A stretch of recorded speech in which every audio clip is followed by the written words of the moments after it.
if you come in as a new patient, why do I ask you so many questions about how long you sleep, how you feel after sleep?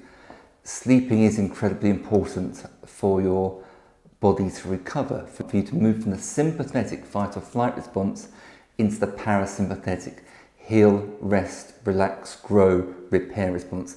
That's where you want your body to be, in the parasympathetic nervous system zone, so the vagus nerve can work its magic. And when it works its magic, your body is calm and rested, and it repairs and recovers well.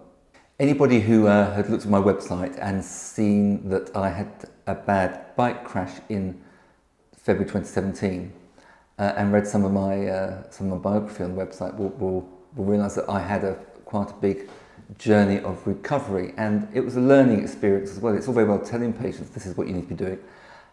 It's a whole new thing when you become that patient. And I had lots of operations, I had lots of physio, I had plenty of time spent in the gym with a personal trainer, plenty of time swimming, and eventually getting out of my bicycle. But I went from nothing and very injured to being fairly fit again. And one thing that really struck me was actually how tiring it is for the body to fight against pain and discomfort, to fight against a lack of fitness as well. That effort takes its toll, and you have to rest, you have to allow your body to repair itself and recover. You have to obviously eat well, etc. But we're going to talk about the sleeping here. If you don't get enough sleep, if you don't allow your body to recover, you start to run at a deficit. It's like spending more money than you earn. Eventually you run out. You just end up being overreached as a training term, and fatigued and worn out, and it affects your mood, it affects your how you feel physically, it affects how you sleep, it affects your diet, it affects your relationship. So if you push yourself too much, don't allow yourself to recover, it has quite a negative effect on you as a whole and the world around you. I worked out that sleep was important. I had no choice. At some point it does catch up with you, but when I started to work on my sleep, just as I worked on my exercise routine, I worked on my sleep routine as well. And I started to read lots about sleeping and realised that I need to get a routine in place to maximise my recovery at night time.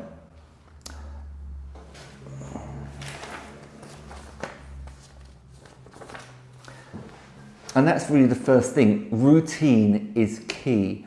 Trying to get a couple of good nights sleep a week is fine, but does that mean that your other 5 nights a week are rubbish and you're not getting enough? So again, you're not able to catch up on 2 nights a week sleep. So if you sleep, say, Fridays and Saturday nights, and have a good night's sleep on those 2 nights, but rubbish the rest of the nights, if you're tired from work, if you've been going out after work, if you've been getting up early to go to work, you're going to struggle just on the extra 2 nights a week. Consistency is massively important. Nobody's saying that you have to be in bed at 7 o'clock every night of the week, but you need to have a good routine. You need to think, 5 nights a week, 6 nights a week, I'm going to get a good 7.5, 8 hours sleep, and I'm going to feel rested the next day. And again, rested is one of those words where you start to realise it's when you wake up in the morning and you feel good. You don't need to go back to sleep. You don't want an extra cheeky 10 minutes in bed. You can just get up and go.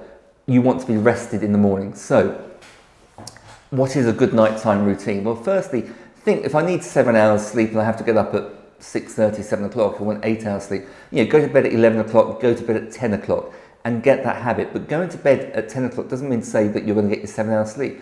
7 hours sleep means that you need to be asleep for those 7 hours or 8 hours sleep, depending on what you want to have. So you need to allow yourself maybe half an hour or an hour before that to get into that routine, to calm yourself down, to slow your body down, so you then stand a chance of, when your head hits the pillow, you then go to sleep. So I worked out that I needed about 8 hours sleep, and I was getting up about 7 o'clock. So I would go to bed about 10 o'clock, and I got into the routine. I would start to make sure that I tidied my room up, the living room, the kitchen, the bedroom would all be tidied up by about 9:30. I wouldn't get into any habits of putting the TV on, or starting a new TV show, or listen to some music at 9:30, 10 o'clock. I would think, right, 9:30, let's start to unwind, get things tidied up, put things in their place so that I could go to bed.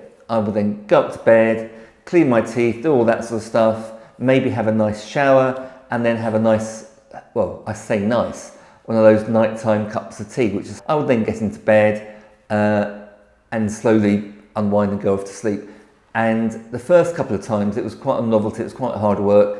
every little point of action, so the tidying the place up, the making the tea, having a nice shower and stuff, they were all quite hard work and they seemed like a chore.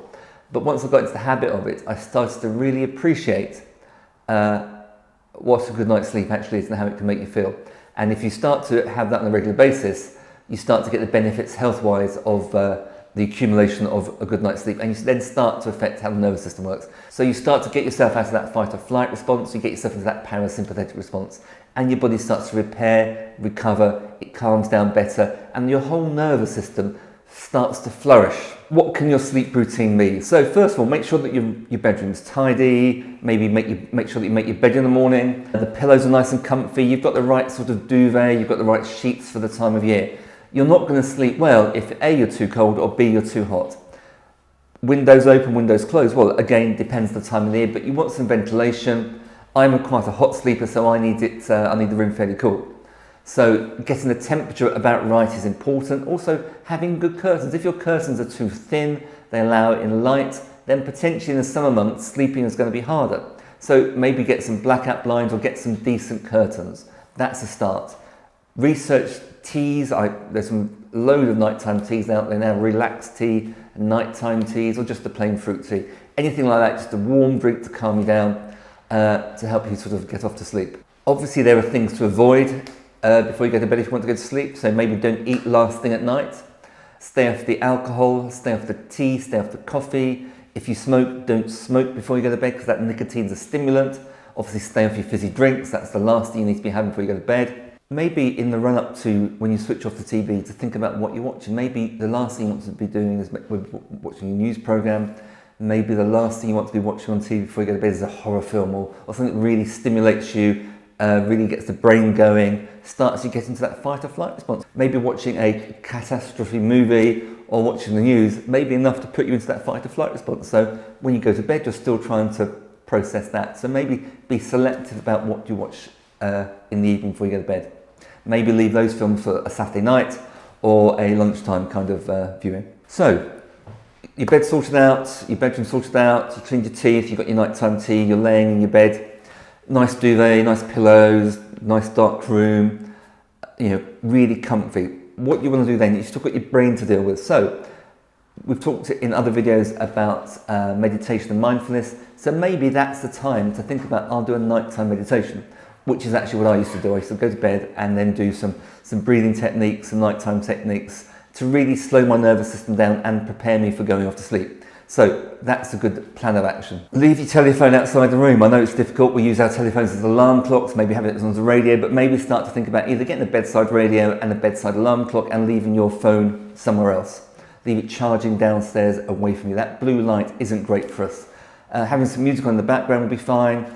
Having a normal alarm clock, but you don't want to be hearing that beep or that vibration as messages come into your WhatsApp and as other people are texting you and stuff, or news reports coming through. So maybe leave your phone outside. The last thing you want to do is to hear that little beep just as you doze off to sleep, because curiosity is what it is. You're going to want to find out what's been sent to you. Being tired is also quite important. If you go to bed when you're tired, you're more likely to go to sleep, but you don't want to be tired and stressed. If you had an intense day at work, a situation to resolve at work, personality conflicts to resolve at work that's still going in your head, that's not the sort of tiredness you want.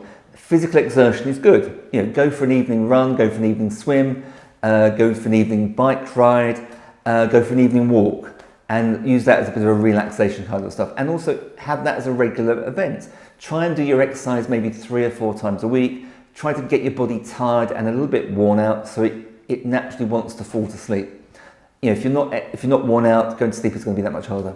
Try and think about how that relates to your life. If sleeping is a problem, watch the video, think about how you can make things a bit better. If you've got any problems, if you've got any questions, email me, Brian Bamberger at Angel Chiropractic, and maybe we can help you improve your night's sleep. And when you start to accumulate a good routine, going to sleep becomes that much nicer because you know it's going to make you feel great the next day. You start to worry about sleeping or trying to get to sleep, it just snowballs and it's a nightmare. So watch the video, act on the video, and good luck.